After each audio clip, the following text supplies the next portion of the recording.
wreckage and then rain down nearby. So the question was, is there any question as to whether or not the sub collided with the Titanic or whether it imploded above and debris field created from that? So the location of the Titan submersible was in an area that was approximately 1,600 feet from the wreck of the Titanic. I have an expert here that is familiar with that area and can talk about the debris field and what the debris field indicates in terms of where the casualty may have occurred. Rear Admiral, really quickly, can you tell me when that massive fleet will be called back? The expert voice is coming up to answer the question. Thank you, Admiral. So the question is, where does the wreck lie in relation to the Titanic? I didn't hear the Admiral's answer. I think 1,600 feet. Was that correct, Admiral? Yep, you got it. So that's off the bow of Titanic. It's in an area where there is not any debris of Titanic. It is a smooth bottom. There, to my knowledge and anything I've seen, there's no Titanic wreckage in that area.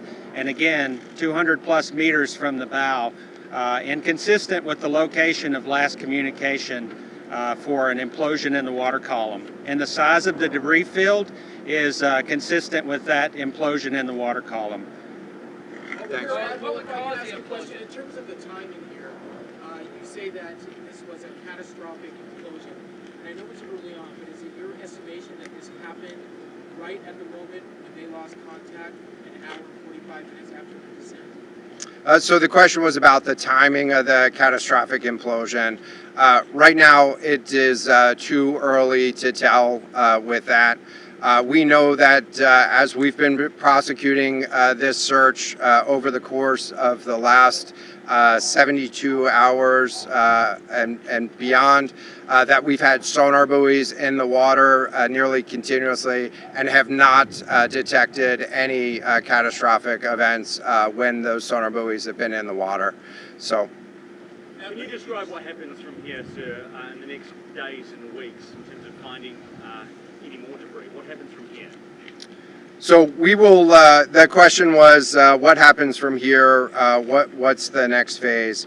And so right now, again, our thoughts are with the families and making sure that they have an understanding as best as we can provide of what happened and begin to find some closure. In terms of the large process, we're going to continue to investigate the site of the debris field. And then I know that there's also a lot of questions about how, why, and when did this happen.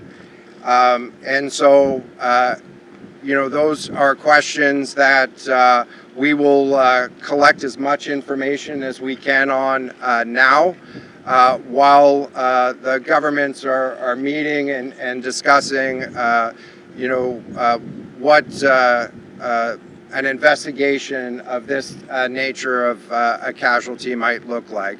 This is something that happened, I'll just remind everybody, this is something that happened in a remote portion of the ocean with people from, you know, several different countries around the world.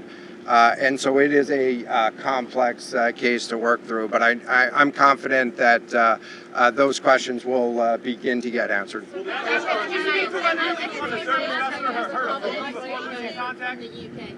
any suggestion that time factors, speed, anything could have prevented this or saved 5 people on board, or is this quite simply a catastrophic accident? The question was there any suggestion that time factors may have played a role or a consideration in the casualty here?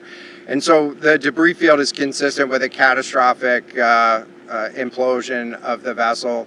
Again, while we were prosecuting the search, we had listening devices in the water throughout and did not hear any signs of catastrophic failure from those. And so we're going to continue to investigate, or we're going to continue to document the information there and understand, based on all the information we have, the timeline.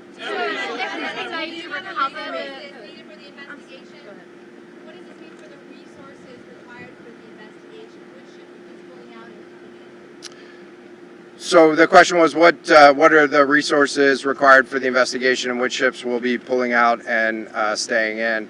And so it's too early for me to talk about an investigation. That's a decision that's going to be taken outside of the search and efforts that I was leading. But we do have a number of vessels. We have 9 vessels on the scene right now. We had medical personnel on scene. We had other technicians on scene. And so we will begin to demobilize personnel and vessels from the scene over the course of the next 24 hours. But we're going to continue remote operations on the sea floor. And I don't have a timeline for when we would intend to stop remote operations on the seafloor at this point. Admiral, as a result of this, do you think there should be changes in the way these are safety rated or inspected so that this won't happen again? Yeah, the question was essentially about, do you think that there should be changes in safety ratings or inspection for these standards? I know that there's a lot of questions about why, how, when this happened, and the members of the Unified Command, have those questions too, as professionals and experts that work in this environment. And this is an incredibly difficult and dangerous environment to work in out there. But those questions about the regulations that apply and the standards, that's going to be, I'm sure, focus of future review. Right now, we're focused on documenting the scene and continuing the subfloor operation. We don't know the timing here, but there was the banging noises yesterday that redirected and redeployed the ROVs to this area. Is there anything conclusive in those noises, and did that redirection and then finding this debris field today all help? So throughout the search efforts, we reacted to the information that we had available to us. And while we continue to send it off for deeper analysis, again, really complex operating environment for us to work in. Let me check with the experts, but there doesn't appear to be any connection between the noises and the location on the seafloor. Again, this was a catastrophic implosion of the vessel, which would have generated a significant broadband sound down there that the sonar buoys would have picked up. This will be the last question. Can I just ask you about your contact regarding the families?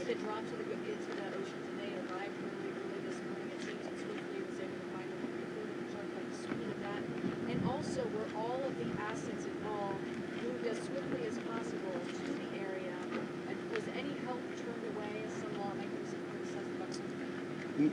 This was a incredibly complex operation, and we were able to mobilize an immense amount of gear to the site in just a really remarkable amount of time, given the fact that we started without any sort of vessel response plan for this or any sort of pre-stage resources.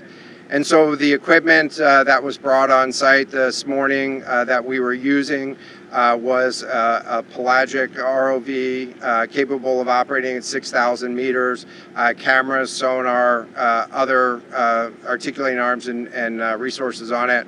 And we had to transport it here through C-17 aircraft. This is 2 aircraft that it took to get this up here. And so we've really had the right gear on site and worked as swiftly as possible to bring all of the capabilities that we had to bear to this search and rescue effort. And it was just a huge international and interagency effort to make this happen. So I'm really grateful for all of the responders that came out to support this and really search for the vessel. It is a difficult day for all of us, and it's especially difficult for the families, and our thoughts are with the families today. But this was an immense support, and we had the right gear on the bottom to find it. So thank you. Will you attempt to recover the bodies, can we ask you, though? The victims, will they be recovered? Thank you so much, everyone, for attending this afternoon. There are no future planned press conferences. Updates will be shared to the USCG Northeast Twitter page, and our staff will be available to take down any questions following this. Thank you. I can get that back to you afterwards, just so I can confirm. Thank you.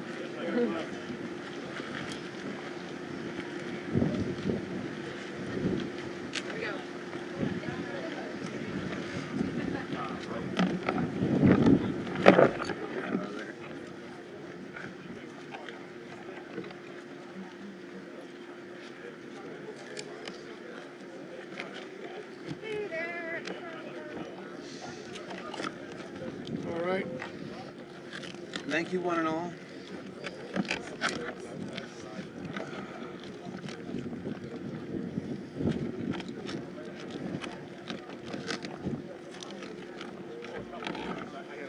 Lavalier.